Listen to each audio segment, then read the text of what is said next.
So we are doing the Srimad Bhagavad Gita. This is chapter 18, and yesterday we had completed a verse which was verse 50, in which it was mentioned how a Sankhya yogi would be able to attain the Supreme Parabrahma, how he is able to attain it. So Krishna was going to give us an idea about how Brahma can be attained by him, which means enlightenment or knowledge of the truth, so on and so forth. How is he able to attain it? So we will continue from verse 51 onwards. We are doing Srimad Bhagavad Gita, chapter 18, verse 51 to 53. So these are combined verses. Endowed with a pure intellect and partaking of a light, sattvic, and a regulated diet, living in a lonely and an undefiled place, having rejected sound and other object of sense, having controlled the mind, speech, and body by restraining the mind and senses through the firmness of a sattvic type, taking a resolute stand on dispassion after having completely got rid of attraction and aversion, and remaining ever devoted to the yoga of meditation, having given up egotism, violence, arrogance, lust, anger, and luxuries, devoid of the feeling of miyam, and tranquil of heart. Such a man becomes qualified for oneness with Brahma, who is truth, consciousness, and bliss. So these are three verses together. So we will have to do it in a small, one line at a time. Let us see. Now remember, we are talking about a Sankhya yogi. If you recollect, the Sankhya yogi is a person who has to achieve the ultimate through the power of knowledge, through dispassion and detachment. These were the primary things which we had discussed in the last 3-4 days. So now let us see further how he can attain Brahma. Brahma means the ultimate, which means he has to achieve the Satchidananda, after which he will never come back ever again. Now there are various paths. These paths are meant for different kinds of people for attaining the ultimate objective. And these paths differ slightly. Here is the path of knowledge. So it is said, endowed with pure intellect and partaking of light, sattvic, and regulated diet, those who wish to attain the Parabrahma through the path of Sankhya Yoga, such a kind of a person, he has to be intellectual on the path of the knowledge of the spirit. Okay? Now in his case, he has to take off a light sattvic diet. Now you can't be having heavy diets and then thinking that you will attain some moksha somewhere. No, it's a very light sattvic diet. Especially these kind of yogis, the Sankhya yogis, they do not have what is called as a heavy diet. They eat very frugal food. It may be just some rice and maybe some lentils, that's it. Or they may make a chapati, a few chapatis here and there. Their food is nothing. And if they are staying somewhere in a closed atmosphere like an ashram, or maybe they have gone for doing their tapascharya in the Himalayas or some such kind of a place, then there is no question of having heavy food anywhere. How do you carry all your stuff over there? You're not supposed to. You are basically a sadhu. And a sadhu's job is to only attain the Brahma by means of a very frugal kind of a living. So, the diet which is prescribed for this kind of a person who wants to attain the Brahma through the path of Sankhya Yoga, it is always going to be a very, very harsh kind of a way. The way is itself harsh. Why? Because you have to not eat much, and then you have to reject sound and other object of senses. See, today in the morning I had written an update. In that I had said that we love to hear, we love to see, we love to smell, we love to eat. So if I eat something, a good healthy meal, think about it. I am eating a very, very healthy meal. What does it convert into and gets thrown out of my body? It gets converted into fishes and it is expelled out of my body. Excreta, as we call it. Likewise, you will find that my eyes are given to me so that I can see beautiful things. But what comes out of my eyes? You know that thing which you remove from your eyes, or tears? That's what comes out of my eyes. Similarly, the ear. With ear, I can hear good stuff. But there is always the earwax and all the dirty stuff that comes out. Similarly, with the nose. I may drink water or I may drink some of the best liquids, good stuff. That means fruit juices and all that. But it gets converted into urine. So, do you understand that though I take in very good stuff, but what comes out of me is total gunk? It's dirt. Likewise, any object that I observe from outside, my mind is switching it. It is saying, yes, I have to take this thing. Now I am getting certain data, information. All right. Who is analyzing it? The mind is analyzing it. And then it tells me a lot of wrong stuff because I am analyzing, I am dissecting the data, and I will definitely come up with some wrong kind of an answer because I am judgmental. Who is judgmental in this case? The mind. So the mind takes in good stuff, but it throws out all the wrong stuff. It becomes very judgmental. You observe somebody and immediately you jump to a conclusion that that person is bad, she is like this, he is like that. We keep on talking like this. Our mind is very judgmental. Likewise, I said, what comes out of our ear, nose, mouth, even the mouth. Think about it. I am eating good stuff. Okay. But what is coming out of my mouth? All the dirt. The speech that I make. I may be making the worst kind of words may be flowing out from my mouth, isn't it? Now, in case of a Sankhya yogi, see, people want to attain the Brahma through this path of Sankhya. This is the path which is meant for the knowledgeable type. Now, what is the job of this person? These are the things. He has to reject the sound and other object of senses. He can't be seeing something wrong. That means his eyes have to be closed. Now, in the material world, you can't keep your eyes closed, they have to be open. But then you should not be judgmental. You can see the object, but you cannot observe anything. You are not supposed to make judgment on that object. You can eat anything, even the good stuff, but you cannot keep on saying names to it, saying that, oh, this was so good, I wish I get this food every day.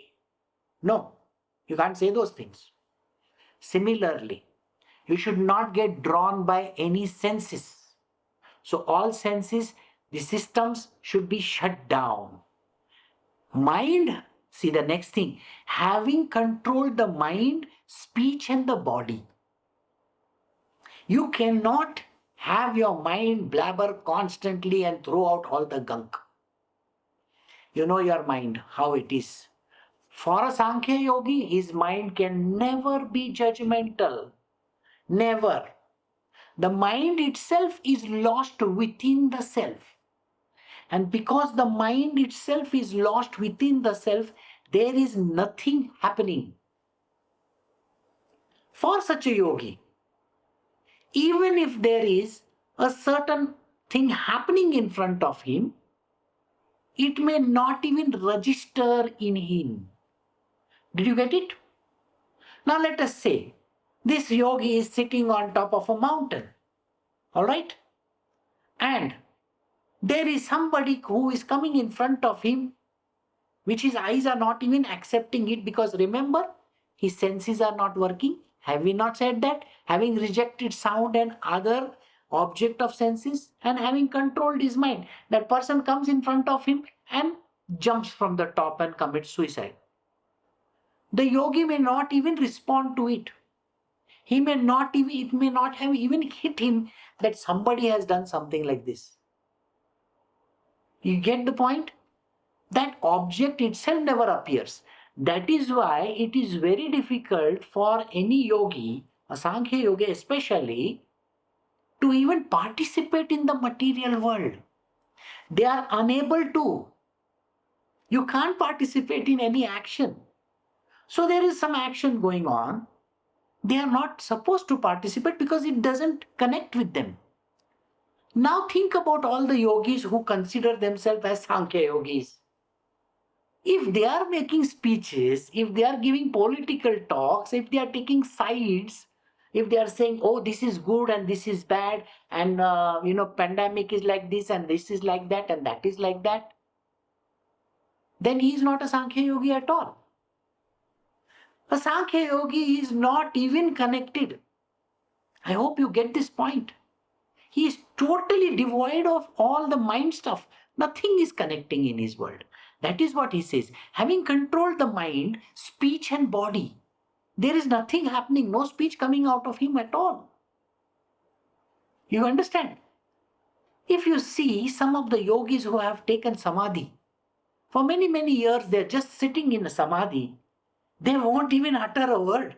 They may be just sitting there, that's it. Whether they are there or not there also, you have no clue. So this is the state of theirs. Through the firmness of a sattvic type, we have done the firmness of a sattvic type, isn't it? In the 2-3 days ago, we had done what is called as dhriti. If you remember it, the firmness of the sattvic type, this is the sattvic type which a person is supposed to follow.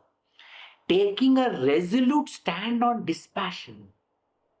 There is complete dispassion. The person is absolutely resolute. There is no passion whatsoever. Now, let us try to understand passion and some of the yogis that we know about. In our scriptures, there is a mention of the different kinds of yogis who were doing this kind of a tapas. Like say for example, Vishwamitra. He fell down. Right? Because he was totally attracted towards the beautiful lady in front of him. Now you cannot be doing that. See what he says. Taking a resolute stand on dispassion, he cannot be passionate about anything. He cannot say, oh, I want this. I have to get inside this. It is mentioned in the Puranas where, Sukdev Goswami. I'm sure you have heard of Sukdev. Sukdev was the son of Vyasdev. So Vyasa's son, he was a very great yogi. And he never used to wear anything. He used to always go around naked. Everywhere.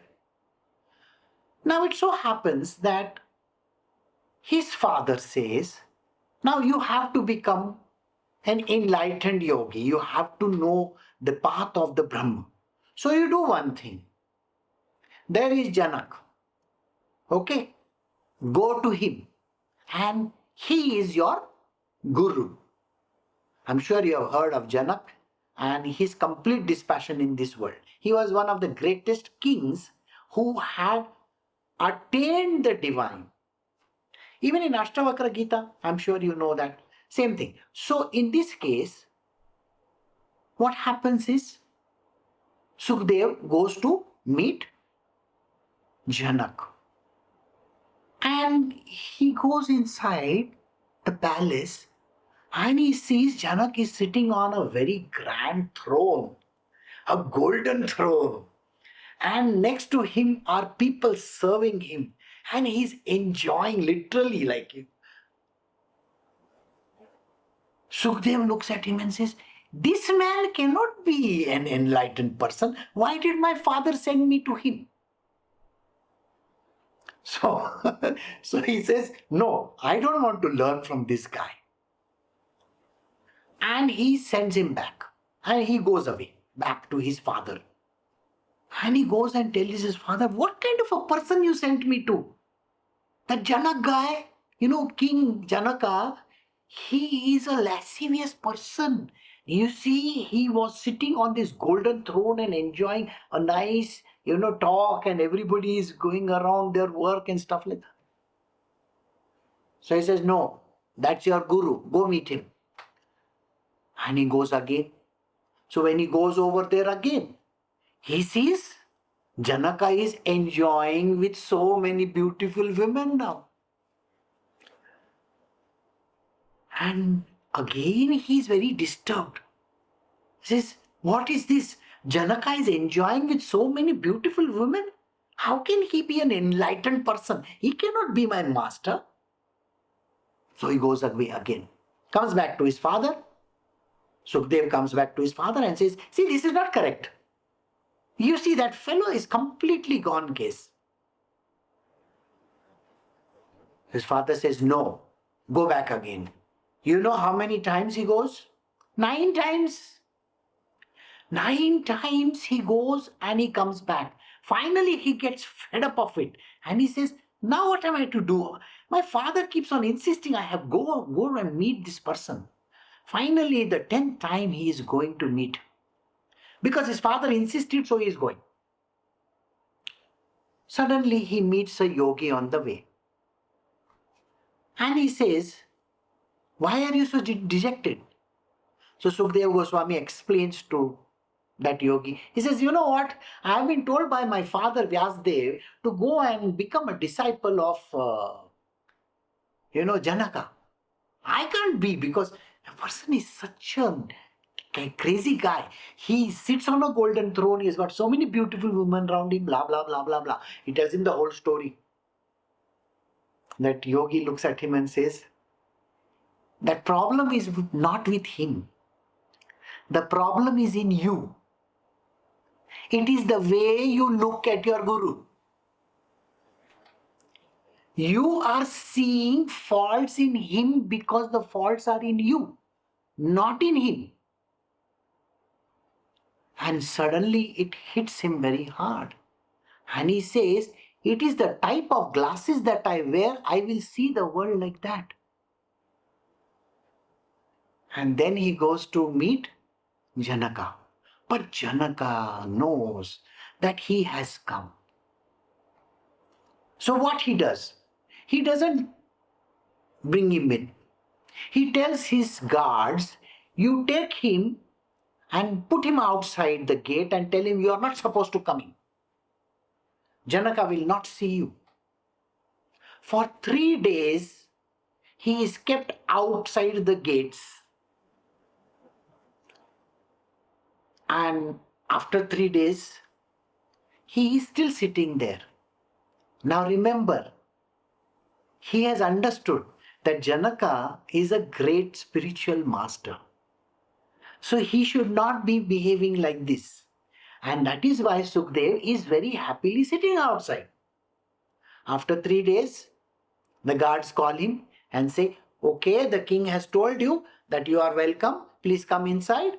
And they take him to a chamber. And they give him a nice bath. Remember, he doesn't wear any clothes. Okay, completely free.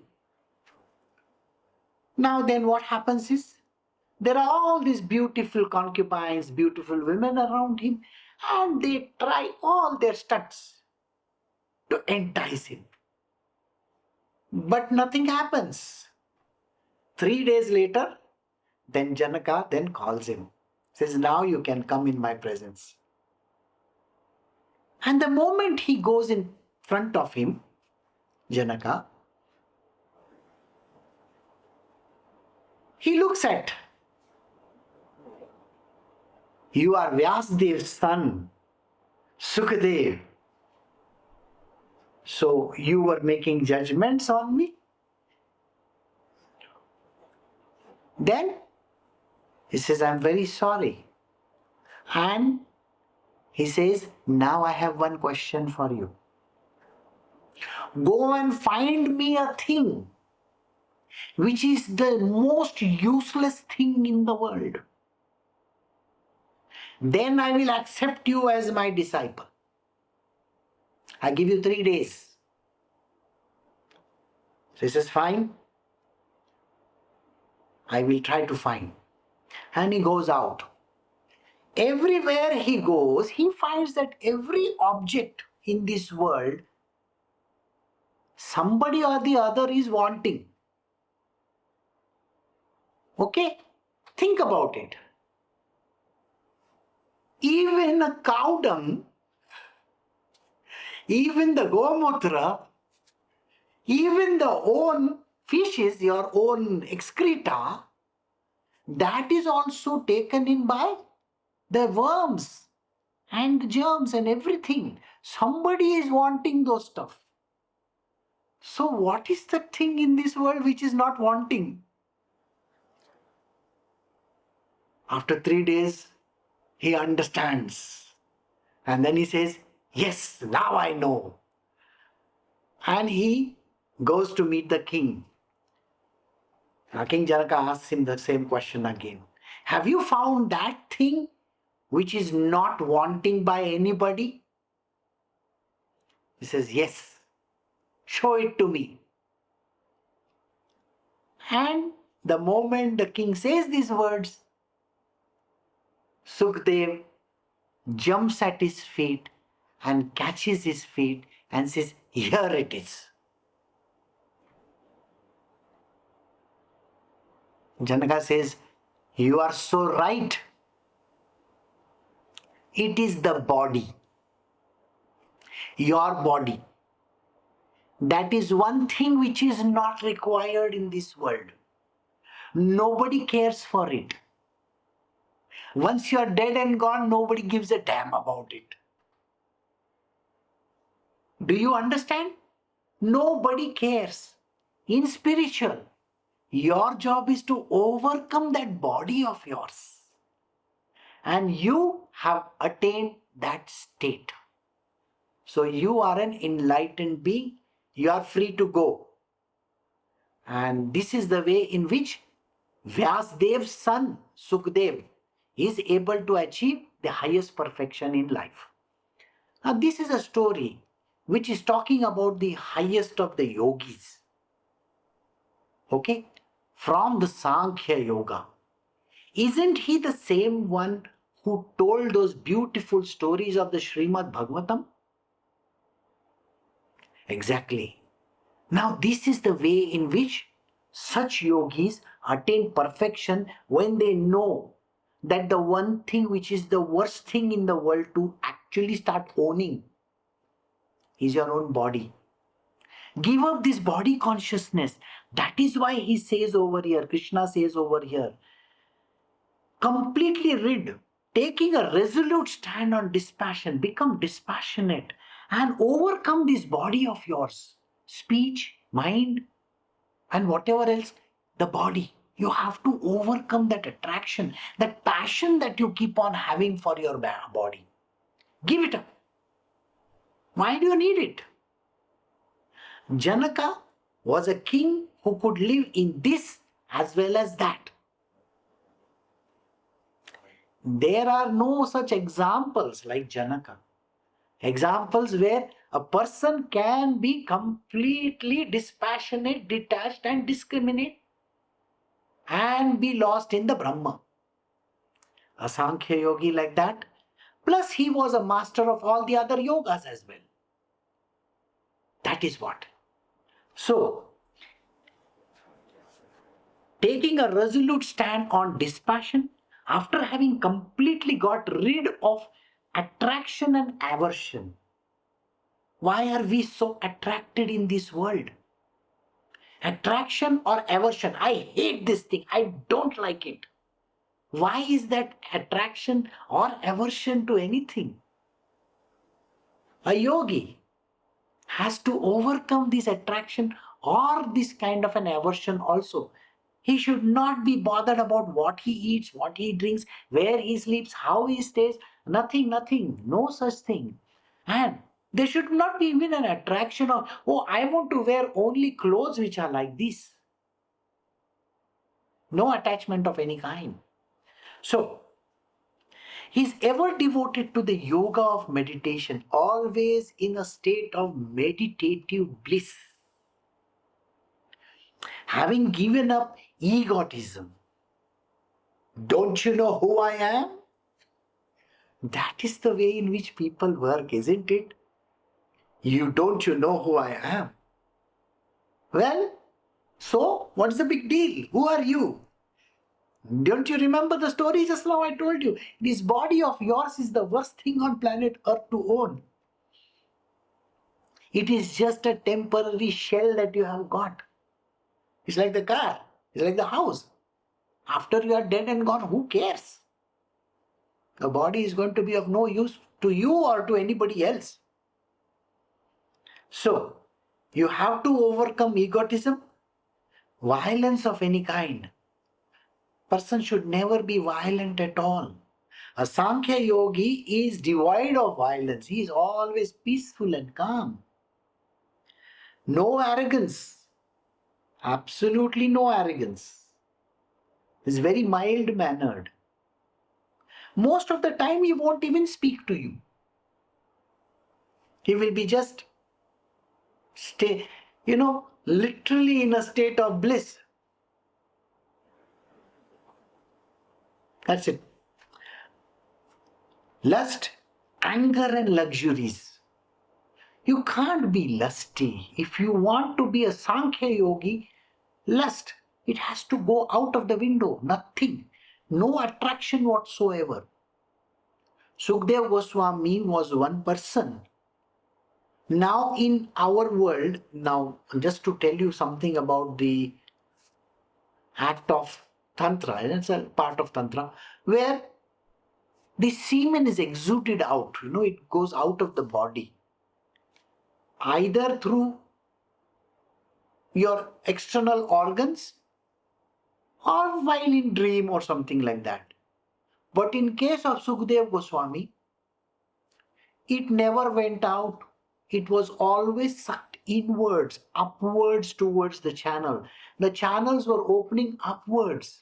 The highest of these yogis, they are able to take that urja, power, upwards. The Kundalini rises through that. That is the way.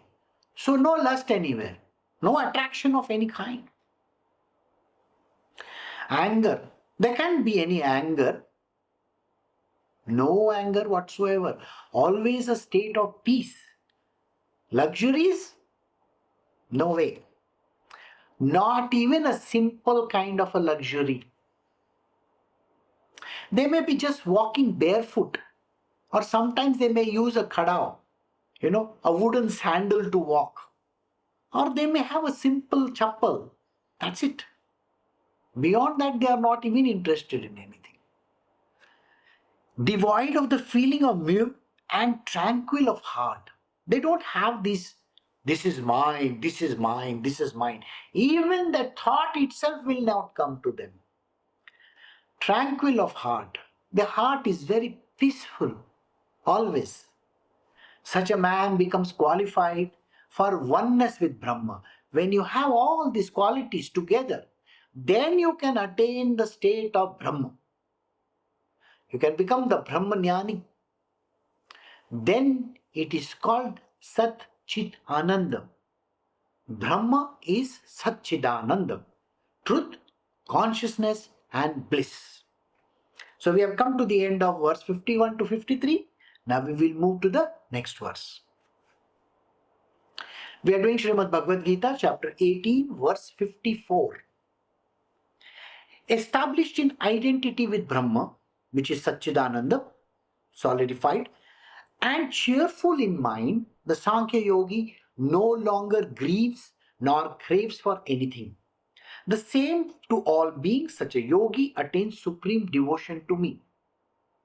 Now here, this verse, there is a small twist.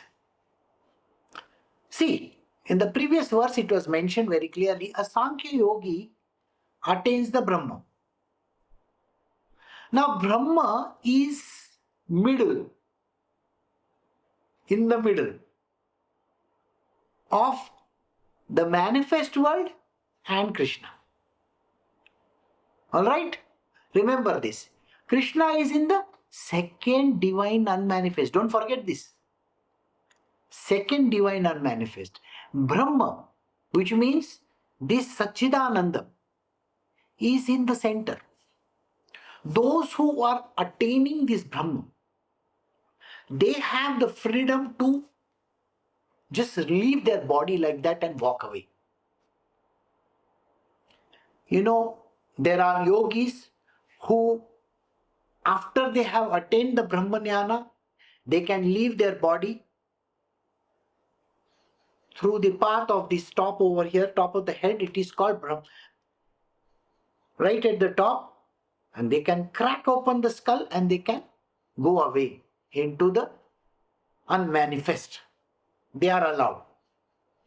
Now here Shri Krishna is telling Arjuna, he says, when you are established in identity with Satchidananda, with this Brahma, and cheerful in mind,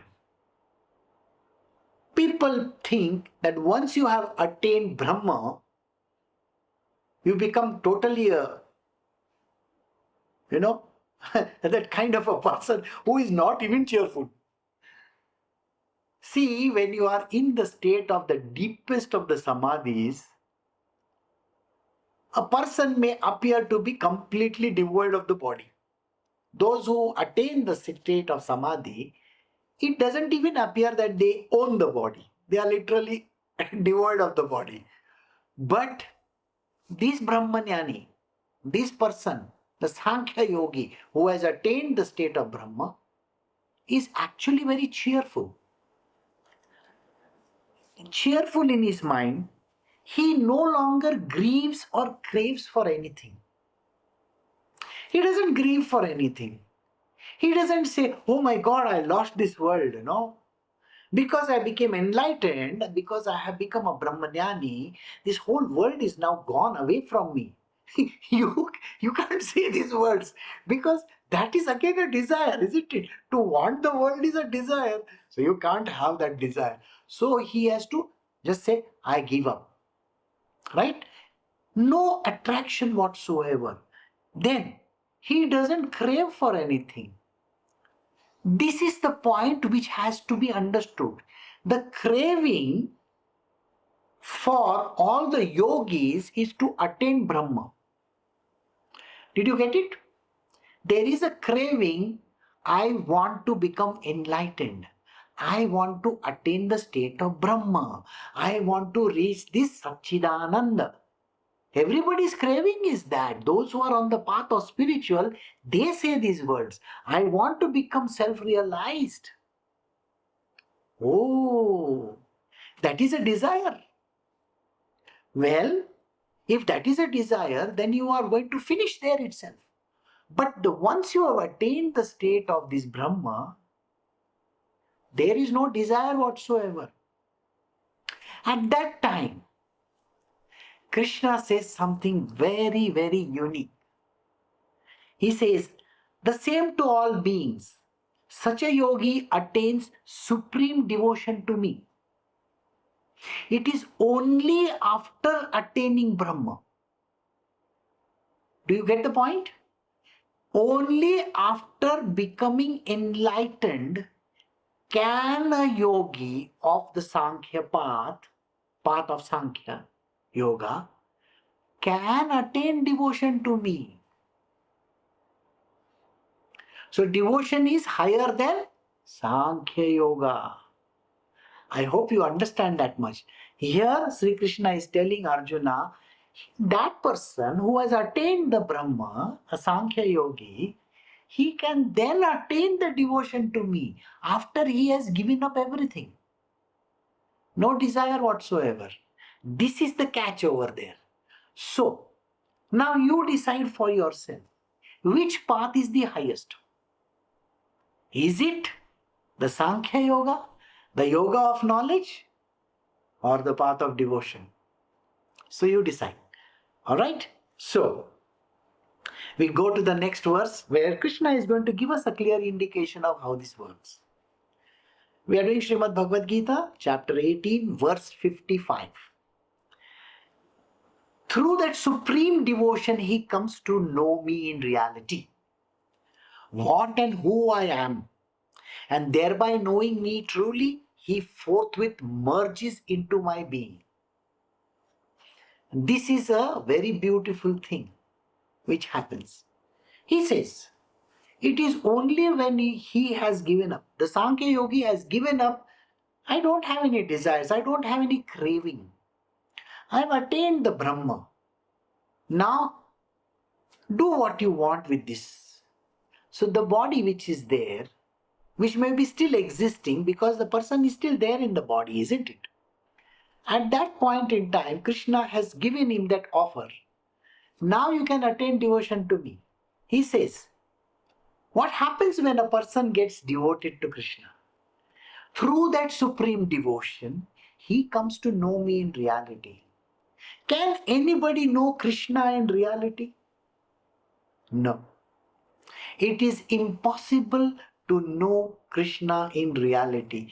There are lots of people who say, I know Krishna very well. Nobody can know Krishna. The word Krishna means secret. How can you know the secret? It's not possible. But this yogi, a Sankhya yogi who has attained the Brahma, Satchidananda, can now become my devotee, and once he becomes my devotee, then he can know me in reality. Then I will give him the chance of knowing me truly who I am. What and who I am. Now when he says what, who you have understood, who is a person, what is what? What is an object, isn't it? So, do you see the secret in this verse? Krishna is not just who. Krishna is what also. Krishna is the supreme person. Correct? So we have learnt it in chapter 8. Krishna says, I am the supreme person. Now he says what I am. What means a location, a place, a thing. So he says, this yogi then understands I am the resting place of everything. I am the supreme abode. So Krishna is also called the final destination or the supreme abode. Abode is a place where you go and rest. That is the what. Krishna is the supreme abode and a supreme person there. So in the second divine unmanifest, Krishna is the abode as well as the person as well. Got it? Thereby knowing me truly. It is only then he can know me in reality who I am. Then he can merge in me. When you go to abode of Krishna, you have the choice of merging in Krishna. Merging in Krishna, now what has happened? There is no differentiation between a yogi and a Krishna. Both have become one. This is the truth. So Krishna and the yogi are one and the same. This Sankhya yogi, after he has become a devotee of Krishna, merges in Krishna and becomes one with him. This is the way in which a Sankhya yogi can become one with Krishna. Got it? So now we go to the next verse. We are doing Srimad Bhagavad Gita, chapter 18, verse 56. We are doing the second part, which is called Karma Yoga. The Karma Yogi, however, who depends on me, attains by my grace the eternal, imperishable state, even though performing all actions. Now we are talking about the second kind of a yogi who is on the path of Karma Yoga. Karma Yoga is doing actions, all kinds of actions, in a complete state of detachment. Not having any idea or clue about the end result. A person should never bother about what is going to happen tomorrow, how things are going to pan out, whether I'm going to get the money, whether I'm going to get the fame, the fortune, whether I will have a house to stay, how things are going to happen. Aren't these the questions which are dogging everybody over here? We are so much bothered. The pandemic is going on. What's going to happen tomorrow? The thing is spreading like wildfire. Everybody in India is affected. Everybody in the world has a problem. They are looking at us as if we are some dirt. People from India should not be allowed in this country. Why? Because they are considering us as literally like that virus. They look upon us as this is the coronavirus. He's coming. We should not allow him in India, in this world. So countries like Singapore or Australia and England and America are saying, "Don't come to us. Don't come to us. We don't want you." So, as a person who has attained the path of Karma Yoga should not be bothered what is going to happen tomorrow. Should not have his eyes set on how things are going to happen. No way. No eyes on the end result whatsoever. Your job is to do your job. What is the job? Do you recollect the verses that we did yesterday and day before? Swadharma. Do you remember what Swadharma means? That which comes to you naturally. One line, that job, that thing which comes to you naturally. It is because of your inherent nature. It should not be that you have to wear yourself out or work very hard for achieving that. All that comes to you just right in front of you, just like that. Like I said, a farmer's son becomes a farmer. An accountant's son becomes an accountant. A lawyer's son becomes a lawyer. Now, when I say son, I'm just not saying just son, just the word son. It can mean daughter as well, okay? Please understand. It is just a way of saying anybody who is, now there are wrestlers. You have seen that beautiful movie of Amir Khan. That wrestlers' daughters become wrestlers. Of course, they are doing the right thing.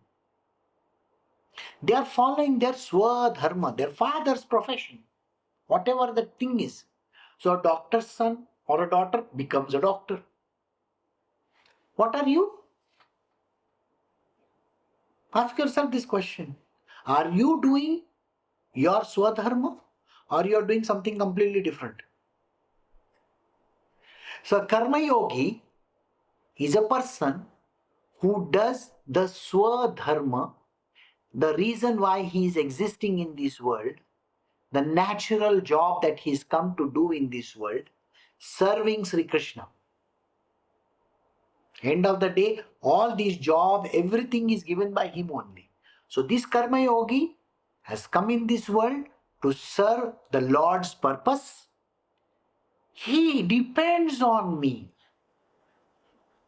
He doesn't say that, I have to work so much, I will get the money after that, I am putting so much of effort. No, you are not even supposed to utter one single word from your mouth. You have to depend even on your food from Krishna. If you are working for Krishna, then he will provide everything to you. Why are you bothered about it? As a karma yogi, your job is to do your duty only. Khalas, utnai. That's it. Don't say anything beyond that. Whether he is going to provide you with money, food, shelter, clothing, God knows that is his job. He will do it, depending entirely on me.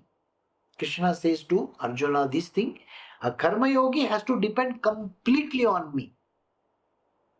Even if that person has a family, he may have an entire family with him. Why is he bothered where I am going to give this from? Whether the person is going to get the money or this or that, he should not be bothered. Krishna says, I will take care. That is my job. So, depends on me. Attains by my grace the eternal imperishable state. Karma Yoga is a path which is under the domain of Sri Krishna. Sankhya Yoga is, he says, a yogi is different. That path he comes to me after enlightenment. But Karma Yoga, a person who is doing a Karma Yoga, that is my path. I have recommended this path of karma.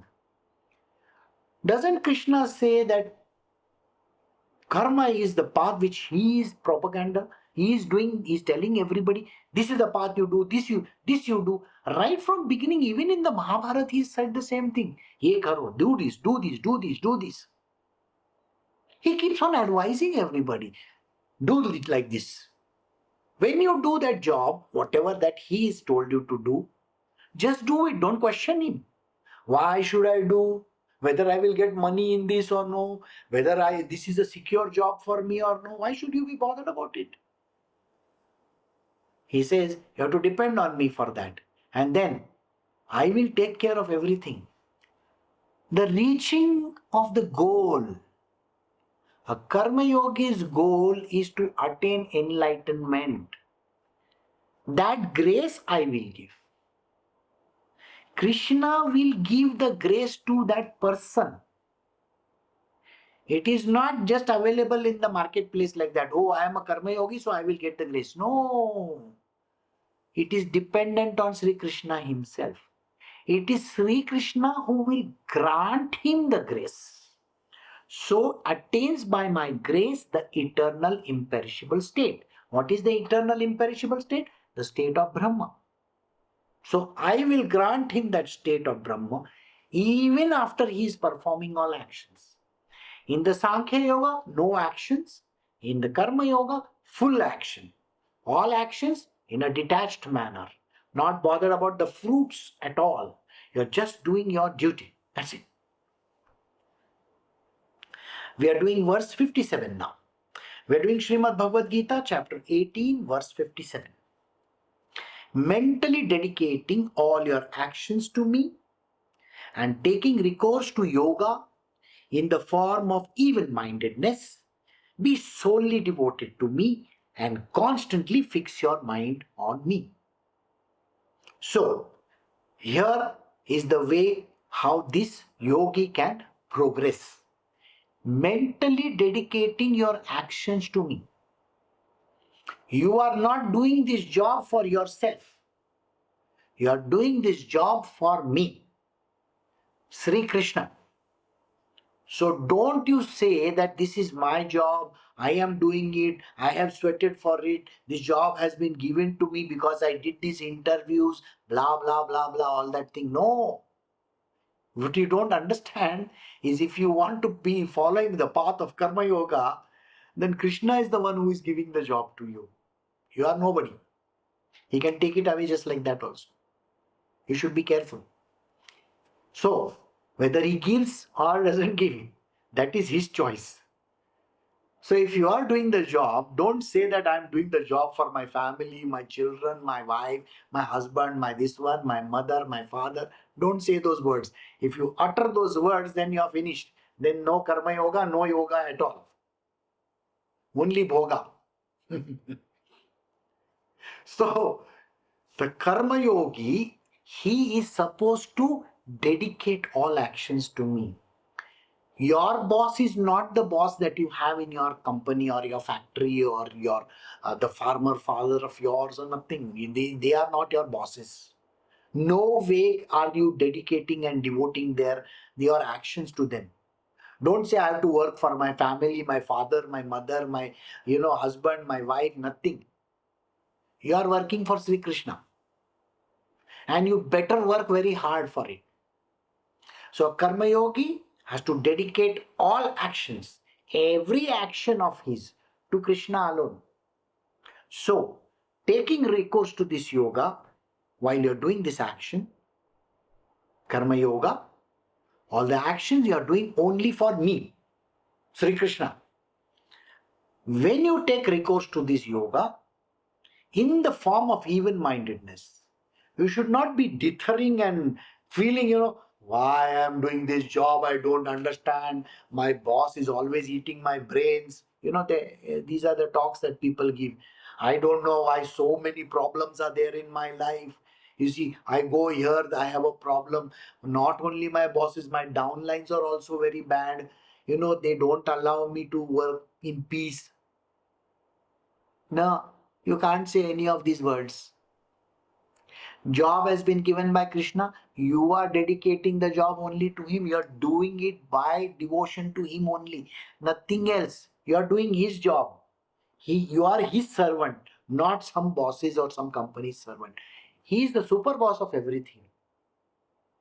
So when you are doing this, you cannot have that wavering and shaking mind.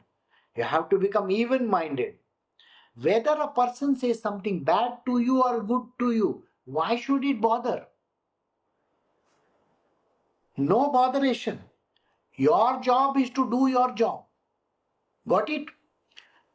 Somebody praises you. You see all the full of LinkedIn. LinkedIn is a place where every second person is posting, oh, I got certificate in this. My company said I am the good person. Oh, I got this, I became this and I became that. And oh my goodness gracious.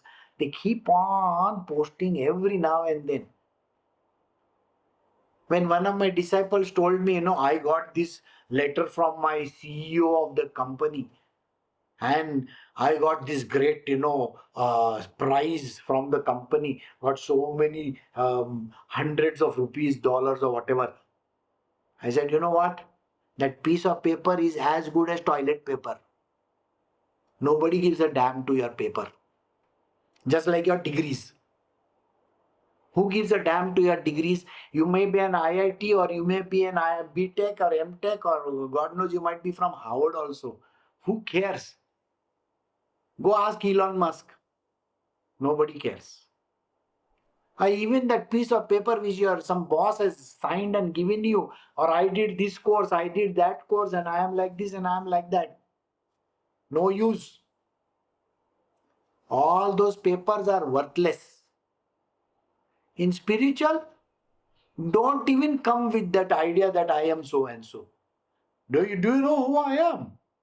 I am the CEO of this company. I say, okay, come on, man. The CEO of which company? This whole universe is run by one person only. Sri Krishna. All the top bosses, every politician, everybody reports to him. What are you talking about? This is what you have to say. So don't feel very mighty pleased that you're getting some certificate from someone. Krishna has to give you the certificate. That is the biggest one. He has to say, you're doing a great job. Get the point? Some aira gaira nattu khaira. You understand these words? Those who understand Hindi will know. Some idiot somewhere will give you some great qualification and stuff like that. No use. They are some ordinary folks. So, that allocation or that shabashi, that goodness, yeah, you're doing a great job, huh? It should come from Krishna. That is what he says.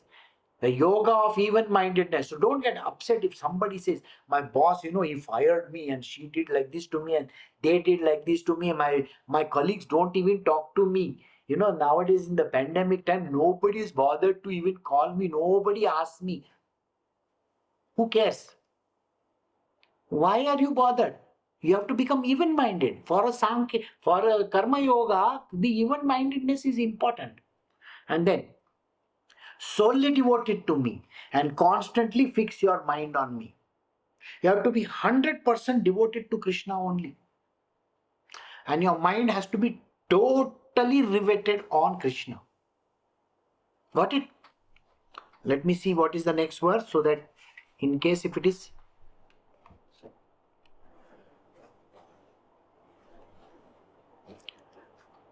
So we will do this verse 58 tomorrow, not today. Alright? Because now all the Dulai will start. Dulai means naturally, you see, the ego of all the people is going to stand up. And when that ego stands up, Krishna has, washing powder, nirma, and all those things he's got. So he's going to give a thorough wash. Like you have a car wash, he gives a thorough wash to Arjuna's way of talking and the way he says, oh, I am not going to do this. Or all those answers are there coming in the future. So we will stop at verse 57. So I hope you have understood.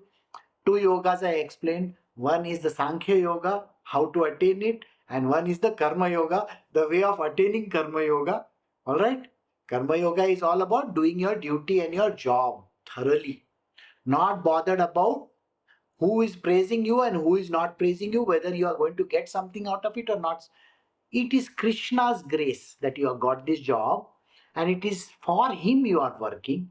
So he will provide with whatever that has to be provided for. So don't bother about whether you're going to get this or that. Alright? So totally be devoted to him and just do what he says for you to do. That's it. So that is Karma Yoga. So we have come to the end of verse 57. I will see you all tomorrow. Take care. Have a great evening. Bye.